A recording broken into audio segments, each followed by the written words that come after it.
Hey everyone, it's Dave Asprey with Bulletproof Radio. Today's cool fact of the day is that if you breathe the air on a bad day in Mumbai, India for one day, it's the health equivalent of smoking about 100 cigarettes, according to a recent, probably alarmist study. It's probably not great if you want to be an elite athlete, however. Air pollution in general is bad for your brain. It can actually cause inflammation long before you end up getting like major coughing attacks and things like that. So air quality matters, especially indoor air quality, no matter if you live in Mumbai or anywhere else. Today's guest is a personal friend, creator of more than 130 workout programs, including Treadmill Trainer, iPod U workouts, the amazing Ab Solution, and things like that. He's also the best-selling author of Eating for Energy and the All-Day Energy Diet, which was a New York Times bestseller. I am talking about none other than Yuri Elkaim. Yuri, welcome to the show. How's it going, buddy? Thanks for having me. Good to be here. So you've got this kind of crazy mission. You want to help 10 million people get in great shape and eat healthier by 2018. Yes, and 100 million by 2024. That's I got to kind of raise the bar after 2018. That's kind of quantified. I mean, is that it? For now, I think, yeah. I mean, I don't know. I have no idea how that's going to happen, but I just know that setting the intention is just unraveling things to make it happen. Yeah, that 100 million number is there in my intention as well. So awesome. we share that goal. It's one of the reasons I like hanging out with you when I get a chance. Totally. And you do some other things reasons I wanted to have you on the podcast, other than to talk about your latest book and all and keep people aware of it, is that you talk about how belief is the juice to propel you forward. And so that idea of motivation and intrinsic willpower and energy is something you pay attention to. So we have a lot to talk about today. Yeah. The other thing is you're kind of a foodie, right? I'm a huge foodie. I mean, I live in Toronto, which I would say, I'm going to just put it out there. Toronto is the best city in the world for food. Yeah. I love it. It's great. You might have made a few enemies with that, because I'm sure those Chicago people are like, no, it's us. But hey, I spoke to somebody who lived in Chicago or lives in Chicago, and they said, and they'd been to Toronto a number of times. They're like, yeah, Toronto is so much better for food. I was like, I know, it's amazing. So it's great. We're pretty blessed. The last time I was in Toronto, I think it was for a strategic coach session with Dan Sullivan. And I was talking with a couple of the guys, and there's two different church bells going off. And one went off, and then like 30 seconds later, the other one went off. And one of the guys goes, why do you think there's two church bells? And I don't know why, it just came to me, but I looked at him and I'm like, hey, there's a reason for that. Like, we're in Canada. So by law, the first one was in English and the second one was in French. I didn't even know that. That's true. That's amazing. That's great. You just enriched my life. That's awesome. I actually just like spun a complete line of BS, but it was it was a good answer. And I really said that on the fly. I'm like, this is the funniest thing ever. And when everyone figured out, they're like, oh my God, that's actually kind of funny, because as you know, being a Canadian citizen, everything here has a label in French and a label in English, and they have to be equal sized, which means everything has super tiny labels, and everyone in Canada has squinting problems from looking at tiny labels. It's another fact of the day. There we go. So anyway, enough about Toronto. Let's talk about something else you do that's kind of cool. Your 30-second at-home eye exam. Yeah. Tell me about what you do with that. So this is a really cool at-home diagnostic test for adrenal health. And it's not, it's never going to replace the salivary hormone test, but it's a good starting point. So flashlight. I've got mine right here. I got a little flashlight on this cool pen, so if you can see that. So what you do is you go into a bathroom, and it's not like we're not doing any kind of like Ouija board stuff, but pretty much like that. So you're going to go into a bathroom, look into the mirror, close the door, shut off all the lights. You're basically in a dark room. What's supposed to happen here is that in a dark room, in a dark environment, your eyes, your pupils will dilate to allow more light in. So what we're doing with the flashlight is we're going to take the flashlight and we're going to shine it at about a 45 degree angle at our eyeball. And in that dark room, again, looking at ourselves in the mirror, our pupils should constrict. And if it constricts, then stay constricted. If it stays constricted for about 15 to 20 seconds, that's an indication that your adrenal glands are relatively healthy. So they're able to pump out the epinephrine, the adrenaline, to keep those small little muscles constricted in your eye. However, I don't really know many people who have been able to achieve that level of kind of basic adrenal health. So what ends up happening is a lot of people shine the light in their eye, it constricts for a second or two, and then it starts to pulsate and dilate again, which basically means that the adrenals are a little bit taxed and they're not able to send those stress hormones to the eye to keep those muscles constricted. So it's a really cool, simple diagnostic test that you can use then to follow up with a salivary hormone panel if you want to. So I first heard about using this in Dr. Wilson's book on adrenal health, like one of the first ones. Is that sort of like the genesis for this, or does it even have deeper roots than that? I don't know if that was the first place I read. I read his book as well, which was definitely a great intro to adrenal health. And I don't know if it was there or if it was somewhere else in my research over the years of research. I understand that. But like you, I think when I first read that, I was like, look, but everyone I tested at work, like every single person to a T didn't meet the standard. So I always wondered if like maybe 8 seconds or 10 seconds was maybe more apt for normal people versus this sort of impossible standard, which means everyone has adrenal dysfunction, which a lot of people do, or at least mild. But it's an interesting quantified self-test maybe that a bunch of people could run. And if a bunch of people who sleep enough and eat reasonably healthy and aren't complete stress cases, all of them are going for a little bit less than the recommended number. I just got to wonder, like, is the data right? Any thoughts on that? Yeah. Well, that's the thing, is like, how do you quantify, like, everyone's individual, right? So what if like somebody's adrenal glands are perfectly healthy, but in their body, it's represented by a 14-second constriction as opposed to a 17-second constriction in somebody else. So I think there's always going to be a bit of variation. And ultimately, like, the best data would be like, okay, let's take 100 people or 1,000 people or however many people that have, perfectly normal salivary hormone tests in terms of like cortisol and DHEA and stuff, and let's test them on this test and see what their average time is and kind of cross-reference that. So I guess that would be the most accurate way to do it. But I think it's a decent starting point. Like, if people start to look at their pupil and it's like, boom, dilating right away, that's a bit of a warning sign. So it's not the gold standard, but it's a good place to start. It's an awesome place. I fully support your recommendation there to use that as one of the simple things you can do that just lets you know what's going on. Yeah. What are your 7 energy commandments? So the 7 energy commandments, these are things that are actually quite controversial. This is funny because when I was on Dr. Oz, we had to modify the segment because some of this stuff has not, quote unquote, been shown in science in the literature yet. I heard that you guys actually had like a wrestling match on stage and like Jerry Springer had to break you up. Is that true?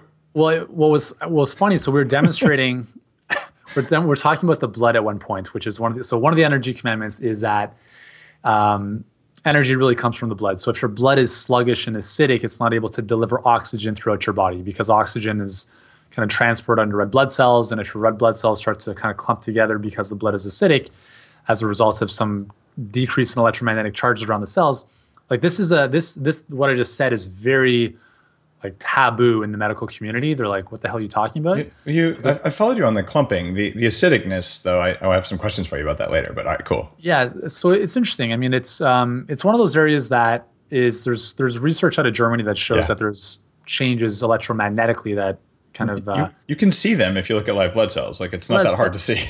Exactly. So we had to modify the segment because they weren't too sure if they wanted to go down that route. So we kind of diverted the discussion to the kidneys, where the kidneys kind of deal with the acid-alkaline balance.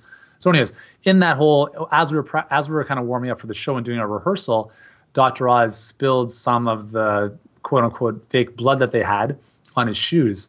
And he's like, I don't know if I can swear on this show. I don't know if I can swear on this show, but he dropped an F-bomb. He's like, oh, F. Why would I wear my shoes? The first time I wear my shoes in rehearsal, I get this stuff on them. So it was pretty funny. Yeah. So you're the man who got blood on Dr. Oz.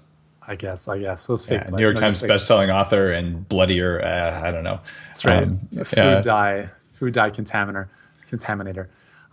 So anyway, so that's kind of the premise of energy. And again, it's a philosophy, or it's an idea that's somewhat, not as well accepted. But what I've seen, personally, as well as having done this with thousands and thousands of people, is that, as you said, when you look at your blood under a live microscope, live blood cell microscopy, you can't really deny that. There's stuff that you see in your blood, you're like, oh my God, like this is crazy. So The reason for this, just for people listening who haven't heard of live blood cell microscopy, it has a bad name amongst medical professionals because they're trained to kill the cells, make a thin little slide, maybe stain them a certain way, and look at dead cells. But when you look at like cells swimming around, you notice there are patterns in the swimming. And I've gone through and had mine. My blood was extremely stuck together, like long chains of red blood cells. When I was exposed to heavy doses of mycotoxins, and I did some EDTA chelation, which is also medically shown to work, but also poo-pooed by science. And magically, when I looked at my live red blood cells again, they weren't stuck together anymore. Like, oh, okay, kind of cause effect. So there is science here, but like you said, it is controversial science, right, Yuri? Yeah. Well, and I'm just sorry. I'm not ignoring you. I'm just kind of sifting through my phone to see if I can find a video that I have from a blood test that I did with a client a little while ago. But yeah, the way I see it is like, even though something isn't scientifically proven, doesn't mean that it's not valid, right? So it's something like, if we haven't proven something yet, it doesn't mean that the laws of the universe are automatically going to change tomorrow and then it's going to be valid. So there's this kind of fine line between like mysticism and magic and what science is showing, today. So I'm a very science-oriented person, but I'm also very open-minded to be like, you know what? There are things that we can't explain. I believe that the invisible is more powerful than the visible. And even if we can't quantify something yet, it doesn't necessarily mean that it's not taking place or happening. So the first step there would be observation in science. And if the way you observe things is you say, that didn't happen because it can't happen given the rules I believe, then you're actually not observing. And there's so much of that in society in general, not to mention medicine and nutrition. Yeah, totally. And I think, it's unfortunate that so many medical doctors are so closed-minded to, as scientists, you have a hypothesis, right? So it's like, okay, this might be happening or not, but then you have to test it. So instead of just kind of closing the door, it's like, well, why don't you actually take some of your patients through this process and see what happens? And I think, just being open-minded is a really important aspect of just kind of moving forward in terms of helping patients. And I think there's a lot of medical doctors that are obviously more open-minded than others. But if we were to kind of just generalize the profession, it's a little bit, they know what they know, and that's based on what they've been taught. So it's shifting. There are thousands and thousands of doctors listening to Bulletproof Radio right now, and I get emails from them, and it's really cool because half of them probably think that you and I are full of BS because we're talking about live blood cell microscopy, to be perfectly honest. And it's okay that they think that. We don't have to all agree on it, but can we say that there's an observation here and that we may not have all the explanation and that there's more work to be done there versus just saying we're not going to pay attention to it? And it's that, where do we put our focus? And I want effects that no one can explain. And rather than denying the effect, I want to quantify the effect and then figure out the variables because it's fun and maybe we'll learn something. Yeah, it's like your segment on CNN. People seeing that, they kind of position you as this like crazy pill popper, and it's like they're kind of positioning it as like, are you sure? Like, are you sure what you're doing is safe? Like, are you worried about the side effects? And it's like, why are we not questioning the massive amounts of pharmaceuticals that people are ingesting? We're probably ingesting more pharmaceuticals than we are fruits and vegetables on a daily basis as an average, and we're not really questioning that on CNN. So it's funny how we have these kind of double standards.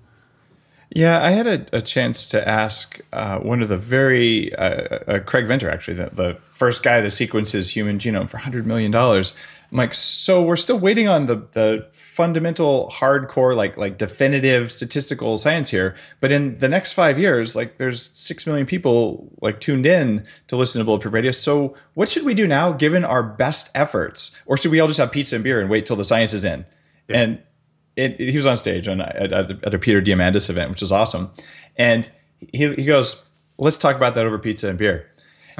and afterwards, he said, Dave, I don't want to tell people what to do because I'm afraid I might be wrong. Like, it could be harmful. But your perspective, Yuri, and mine is that, well, everything is harmful. And so we might as well at least like choose what we think is the best path now instead of just doing nothing until we're absolutely certain.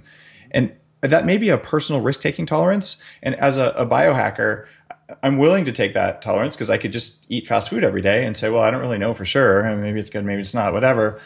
And assume there's no impact from that, which is false. Or I could just say, I'm going to do the very best from all the stuff I can do. And maybe I'm wrong, but at least I tried. Do you agree with that? No, I do, absolutely. And I think there's a big element of belief in there. I was actually thinking of like my next book is going to be called like The Belief Diet or something. Because I think like there's so many in this day and age of like so much information, we can become a little bit too obsessive about how we approach, any aspect of our life, but especially our health.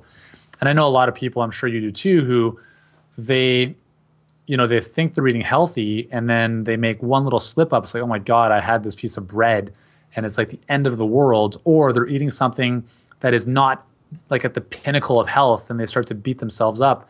And I think energetically, it's like you kind of impart this belief that what I'm eating, oh my God, this supposedly healthy food is not organic, therefore it's doing damage to my body, versus just kind of accepting and blessing the food and allowing your body to just, deal with it a little more naturally. So I think, the way we kind of, the energy that we emit onto our foods has a big impact on how we ultimately absorb them. Yeah, there's some kind of mystical thing where, if you go to an ashram or you go to the place in Nepal where I learned Tibetan style meditation, like before you eat, you sit there and you put your hands over your food and you send love into your food and consciousness. And the rational part of my brain, like the prefrontal cortex, is like, whatever, dude. And then the irrational part of the body, like the nervous system and the more instinctive things, it's like, all right, well, I'll just go with the flow. And I don't know that anyone other than maybe Lynn McTaggart, the one who wrote The Field, has really tried to pull together any real body of science about whether that has any effect at all. But maybe it just makes you feel better, which makes your body absorb the food better. I have no idea, but there's probably something about eating your food with intention that matters. I think so. Yeah. I mean, I think Bruce Lipton wrote the book Biology of Belief, which is really awesome. Like there's the many messages in water, or that as well. I think the many messages in water by the Japanese guy, Matsuru Emoto, I think, like showing the difference, like just by emitting love versus hate to your water and how the crystalline structure of the water changes. Like it's crazy. So people listening to us right now had one of two reactions to those 4 books we just mentioned, right? Either they're going, these guys are such charlatans, we should like go, I'm pissed right now, I'm going to go drive into a bridge, or not, right? But why there's a strong emotional response to asking questions about this, I haven't figured out yet, because I'm not saying that I know, I'm just saying that there's something going on that we might want to measure and quantify and pay attention to. Yeah. I think when we're opposed with such violent opposition, it usually it's because it's striking a chord that like is against a deeply held belief. That this like the dogma of, oh, this can only be true, and now we chant like, hey, the Earth is not the center of the universe or the solar system, right? Like, I mean, that's a huge statement, and for a long time that was accepted as just fact, or the Earth is flat. And Copernicus and other amazing scientists and astronomers were able to kind of eventually get through the ridicule, even though they were kind of ostracized. And now we know that that's just fact. So there's always violent opposition when anything kind of new challenges the status quo. There is, and it's pretty annoying that we don't have like the world's hardest science to say this, but the understanding that your perception and my perception might be different. And there's no way for me to know exactly what your perception is, makes this kind of science really hard. But there is something that I believe big data and quantified self can tease out from this, where like we don't know everything about it, like dark energy or dark matter, but we're pretty sure it's there. So yeah, that's fascinating. I mean, it's really cool. Well, let's talk some more about the things you talk about in your book. The most important food group. What's that?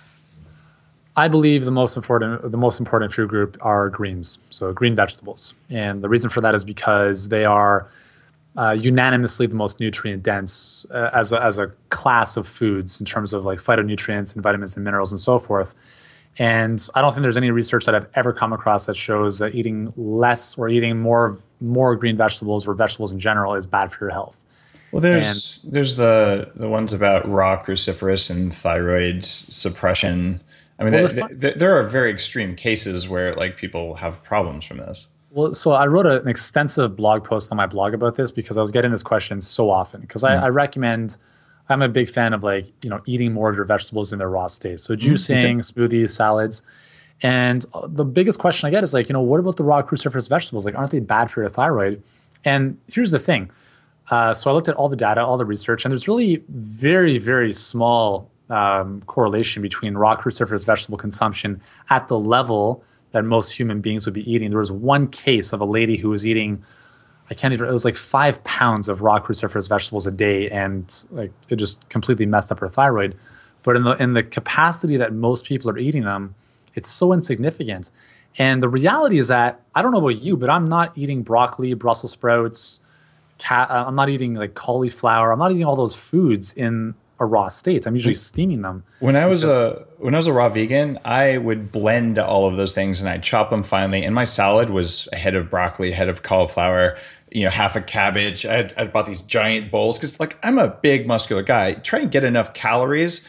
You and I probably disagree on nutrient density just because I'm like I actually think that using water or volume is not that meaningful. So I want actual nutrients and the amount that I can put in my body, and I couldn't get enough of this food to make myself full. So I was eating huge amounts of cruciferous vegetables, and I did get thyroid suppression. Was it caused by that or something else, like a lack of saturated fat in my diet? I have no idea. But so this is N=1 and not definitive, but encouraging people to eat more green vegetables is just a really, really great idea, and you and I fully agree there. But not necessarily the ones that taste like Brussels sprouts raw are just gross. It just doesn't make sense. Like, why would you eat Brussels sprouts raw? Like, I don't know of any human that is like consciously doing that. Yeah. And the thing is, like, it's one of those discussions where people freak out about, oh my God, it's going to hurt my thyroid. But let's consider something, that the cruciferous vegetables are probably the most important vegetables for preventing cancer. Yeah. And there's so much research showing that like even cabbage, and I'm a huge fan of sauerkraut, so I make my own sauerkraut at home. One serving, I can't remember the exact data, I can pull it up if I wanted to, but it's like one serving of cabbage per week decreases the rate of breast cancer by like 30% or something like that. It was like, they showed studies where they had traditionally the normal fruits and vegetables to have throughout the week would be this, and it would decrease your amount or your risk of cancer by this. And then I'd basically say, well, we tested half of that amount in cruciferous vegetables, and it led to a greater decrease in risk of various cancers. So it's like, well, if you're avoiding these foods because you think that they're hurting your thyroid, which they're really not, unless you're eating pounds and pounds of them a day, you're really doing your body a disservice by missing out on all these amazing like health promoting properties.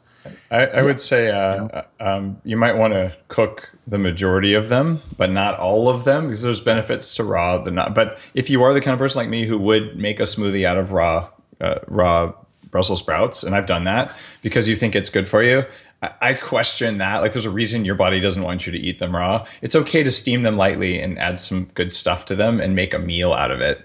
Yeah. And that's also, for most people though, like when they eat Brussels sprouts, they go to a steakhouse that deep fries them until they're blackened in canola oil that's been recycled for 2 weeks. Like, I ate my vegetables, I'm doing so well. And like, this is not the same behavior. Oh, darn it. I made a mistake. What do you think about burned vegetables? Like I get grilled vegetables at some places where they're just blackened on the outside, especially Brussels sprouts. Like, they're the ones, the vegetable they like to torture the most. What's your take on burning vegetables? I think burning anything is probably not a good idea, because it's the charring of the carbohydrate that's an issue, whether it's meats or toast, or it's that burning, charring, that glycosylation. That's a big issue when it comes to the development of cancer and other issues in the body. So, yeah, definitely really want to avoid that. It's interesting. You and I, we actually don't agree on everything in our recommendations, which is fine. I love having people on the show. Joel Kahn was just on. He's advocating a low-fat diet, but there's all sorts of cool stuff. And I'm the first guy. If you read the fine print, it says, I guarantee something on the Bulletproof website is wrong. I'm doing my best here, but there are things that we just don't know.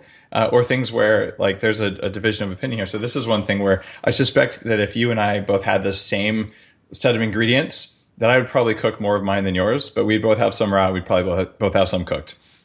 Yeah, maybe. And to be honest, like, I mean, my approach is like, eat more plant-based foods. I'm not like, you can totally follow, your approach with that, and have more of them in their raw state. So that's like, basically what that means is like, make a big salad with your meal, have a green juice, make a green smoothie, and that's it. Like, it doesn't have to be more complex than that. You don't have to become a raw vegan for that.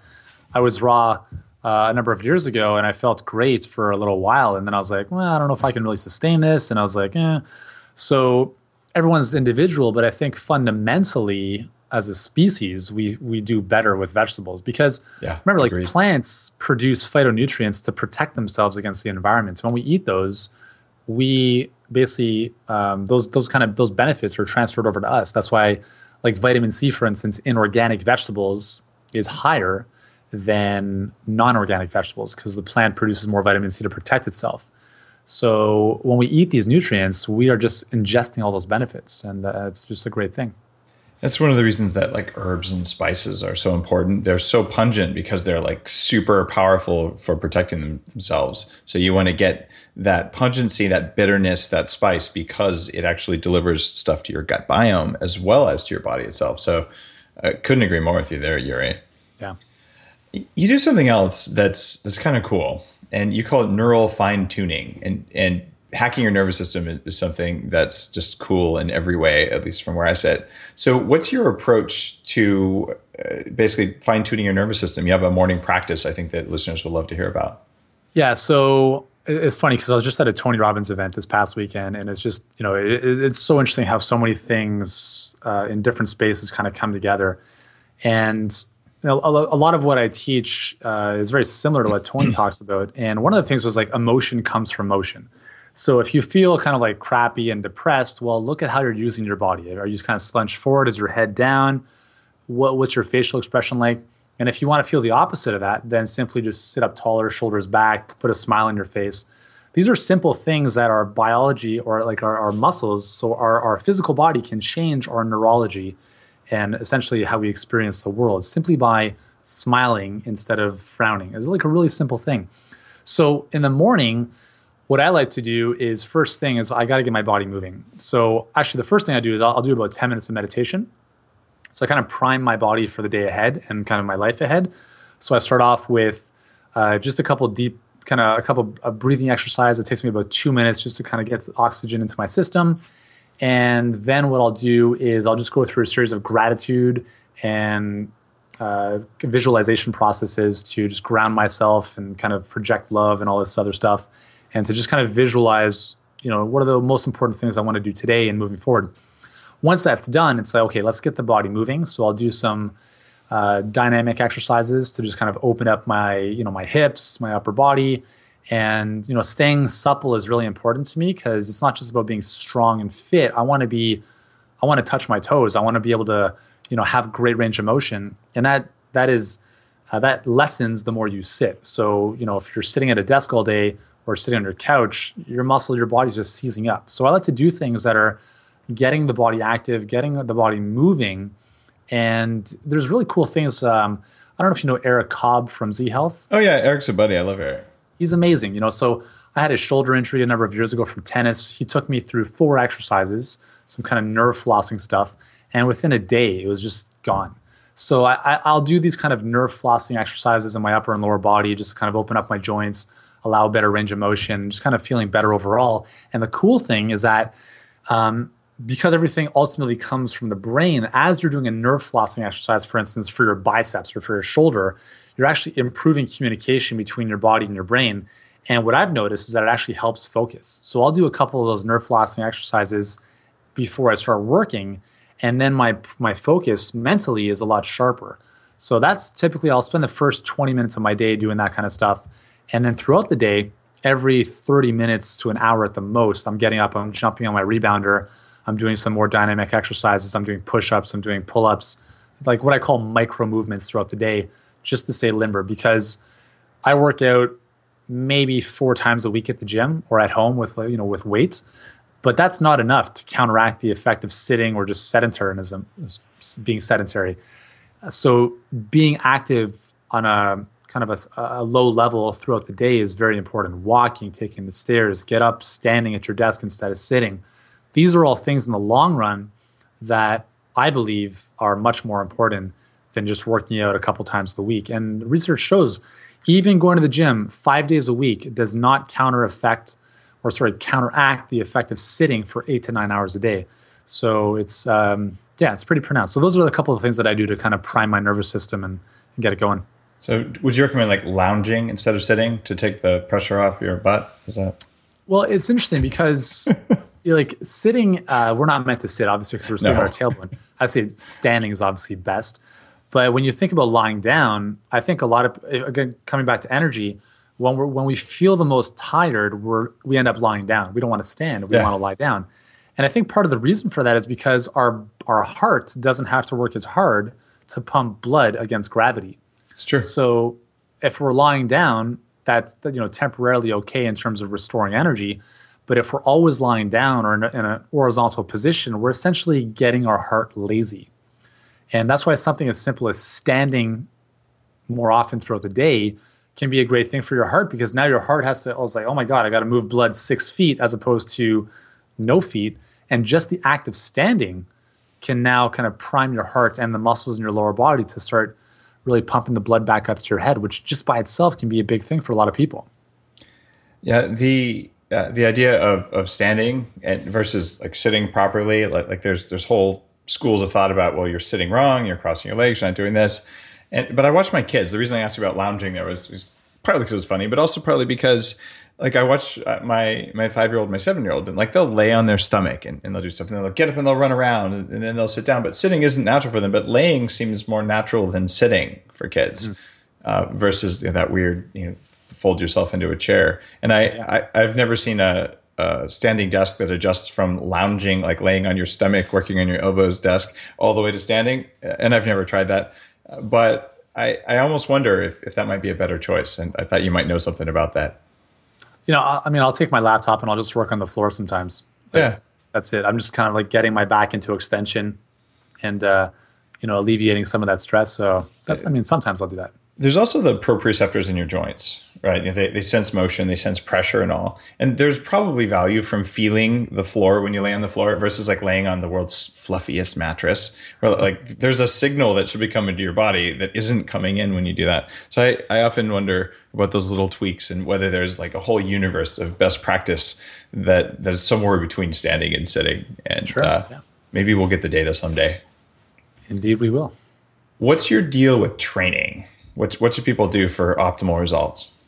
So we're talking about like workouts, like physical training? Yeah. So I think I'm definitely in the camp that less is more, and that quality over quantity. So basically just what I said, but intensity is very important. So it's a catch-22 because intensity will kill you if you do too much of it. So intensity and duration are inversely related. The higher the intensity, the lower the duration. So you can run a marathon, but you can't sprint for 2 hours, right? So that's why you can only sprint for 10 or 12 seconds. The benefit, again, I played pro soccer, so much of how I trained was explosive training. I was a goalie, so I didn't do much during the games, but in training, it was very explosive training, 10 to 15 seconds full out, and then recover, and then we go again. And if you look at sprinters, if you look at a lot of the most powerful athletes in the world, a lot of the leanest athletes in the world that don't look like they're going to fall apart because they're running hundreds of miles a week, they're incorporating high intensity, lower volume. I remember when I was at the University of Toronto, I used to watch the sprinters train. And this is basically, so sprinters used to train, I'm going to use a short example. So they'd be sitting on the bench by the track, and they'd just be like looking at their phone, just like talking to somebody on the phone for like 10 minutes. And then the next thing you know, it's like sprints, after they kind of warm up a little bit, and then they're back on the bench talking to somebody or reading a book. And I'm like, how's this doing anything? But again, at the complete one end of the spectrum, they are training their nervous system to respond at 100% of its ability. So they need lots of rest and recovery. So they're not going to wear themselves down. They need every single rep to be at 100%. You train, you get what you train. So they're training to be at 100%. I think for most people, we're not obviously sprinters, but I think we can take elements of what these guys do, what these athletes do, and bring it down to our level. So I think, and what I've done with hundreds of thousands of people and probably more than 1,200 elite athletes, is focus on less or fewer workouts. So I would say about 4 times a week, and anywhere from 20 to 30 minutes is all you need. So if we're talking about the goal of getting lean, strong, and burning fat, that's my thing. I don't deal with people who want to build mounds of muscle. So if that's the goal, if burning fat is the goal, staying strong and lean is the goal, you need to be using big movements. So you're getting your body very metabolically active, using large muscle groups. And the simplest way to remember this is a simple physics equation. Work equals force times displacement. So work is the amount of work you do, or kind of the number of calories you burn. Force is how much force you generate, either moving your body weight or a weight. And then distance is distance. So if you do a bicep curl with 20 pounds, you're doing a 20-pound bicep curl, let's say over 1 foot, versus taking those 20 pounds from the floor to above your head. That's a very different metabolic exercise. So you're getting a lot of muscles involved. You're moving that same weight over a greater distance. So you get more kind of caloric benefit in that same amount of time. So as it pertains to burning fat and really engaging as many muscles as possible, that's the way to do it. And when you do that, instead of doing, okay, today I'm going to do triceps and back and biceps and chest, when you're focusing your workouts around full body movements where you don't have a lot of rest in between, you're able to get a lot more done, so more density in less time. And that's a huge benefit for saving time in the gym, getting more muscles involved, which is ultimately going to burn more calories. And it's very important for women to understand, you have to be lifting heavier weights. You cannot be lifting weights for like 20 reps. That's a waste of time. Women do not have the same genetic hormonal makeup as men, so you're not going to bulk up like we do.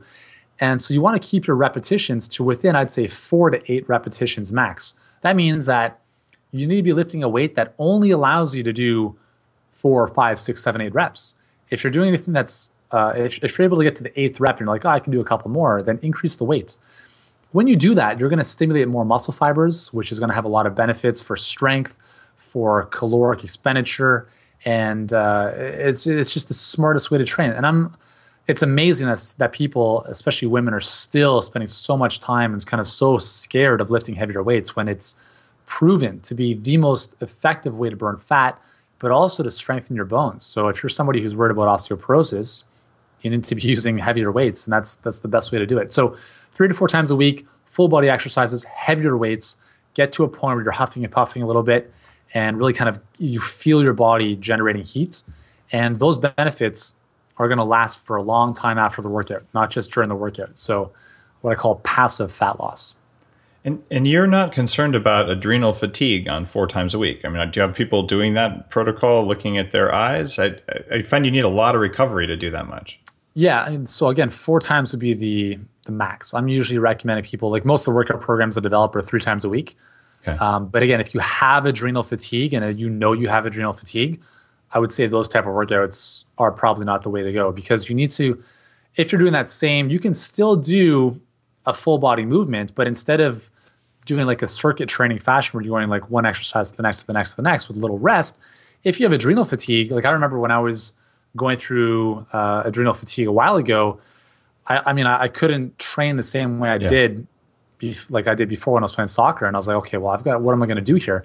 So you have to spend more time recovering. You essentially have to train like the sprinter. You do an exercise, you still lift a good heavy weight, but you need to give yourself a good amount of time until you're fully recovered before you go again. And that's a really important distinction for people to understand. So if you have adrenal fatigue, exercise is a stress, right? So you need to really kind of keep that in check. And that's why I think programs, I won't mention any names, but a lot of the ones you see on infomercials where it's like 2 hours a day, 7 days a week to get the best shape of your life, that's probably true, but what happens after 90 days? There's one, I don't even remember which one. It's like, we took interval training and we turned it upside down. So like the whole time you're at high intensity, except for these little briefs. And I'm like, this is going to wreck you. Just like a raw vegan diet, after 3 or 6 months of that, you might feel good at first, but it's not going to end well. Yeah. In either one of those things, that just, my jaw dropped when I heard that. I'm like, this isn't going to work, but you might look good for a little while. Yeah. So, I mean, I think the workout itself is a stimulus, but then your body has to recover and it has to rest. And that's why you do these short bouts of 20 to 30 minutes of activity 3 times a week. The rest of the time is recovery. So it's like good quality sleep. You're doing things like yoga, stretching, foam rolling, walking, just staying active. And those are really important because it's the rest. It's like the 80-20 rule. It's like 80% of the time should be spent in recovery mode or just kind of just lightly moving your body. Because if it's the other way around, it's like driving a car at like 7,000 RPMs, like you're going to burn out. You're going to kill yourself. And we don't want people to do that no matter what dietary philosophy or exercise philosophy they're doing. The people who are nearing burnout, they tend to get angry and snippy, and they attack other people, and they're mean online, and generally doesn't lead to a happy place for anyone. Not at all. So Yuri, there's a question that everyone who's been on the show gets asked, and it's one that you may expect to be coming, but given all the stuff that we just talked about, all the stuff that you know, and you've been a pro athlete and you've trained lots of people, the top 3 most important things for people who want to kick more ass, what would you say? I would say first and foremost is like get your own stuff together.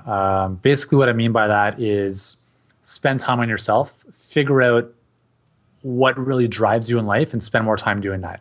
If you spend more time on your passion, you're naturally going to feel more energized and you're going to feel happier. So spend time figuring out what that is for you. And if you know what it is, spend more time doing it, because that's really important. If you're working in a job that you hate, I'm not saying quit your job, but you may want to consider like really exploring what really kind of jazzes you up, because that's the essence of life in terms of like feeling fulfilled. So that's I think the foundation is very important, to just kind of follow your bliss. Second is just, again, from a nutritional perspective, is create a foundation of plant-based awesomeness. So get a lot of greens into your body. Just raise the alkalinity inside your body. You're gonna feel instantaneously better within like 24 to 48 hours. I mean, I've seen this thousands and thousands of people, and it doesn't matter if you're having like, if you're following like your plan, which is like high fats or whatever it is, just getting more greens in, more green juices, all that great stuff is tremendous. And third would be to just like, again, like there's so many things, but I would say probably just move more. Like think about, instead of thinking about working out, just think about moving more. So even if you never go to the gym, hey, can you go for a walk on a daily basis? Can you stand instead of sit all day? Can you, just do some exercises here and there that keep your body moving and limber and just moving. So I think that's a really important distinction, to move away from using the gym as this way of repenting our sins from sitting all day, to just being a little bit more active on a day-to-day basis. I think in the long run, that's probably going to be more beneficial than just, I'm only going to go to the gym, a couple times a week. Makes great sense. Yuri, thanks for being on the show. Will you tell people where they can find your latest book? Yeah, so we've got a lot of properties online. The best place is probably my blog, which is yurielkaim.com. And you can grab my book, The All-Day Energy Diet, which is right there. You can grab that on Amazon or any bookstore. And it's probably the 2 best places. Thanks, Yuri. Absolutely, buddy. Thanks for having me. If you enjoyed today's episode of Bulletproof Radio, I'd like you to go out there and check out Yuri's book, because that's why we have guests like Yuri on, so you can go out there and learn what they're doing. And I really do my best to bring you leading edge thinkers, people who are thinking outside the box and doing things that are uncommon, but uncommonly good. While you're at it, pick up a copy of the Bulletproof Diet book, and they make a great pairing. Have an awesome day, and I'll be back shortly with another episode for you.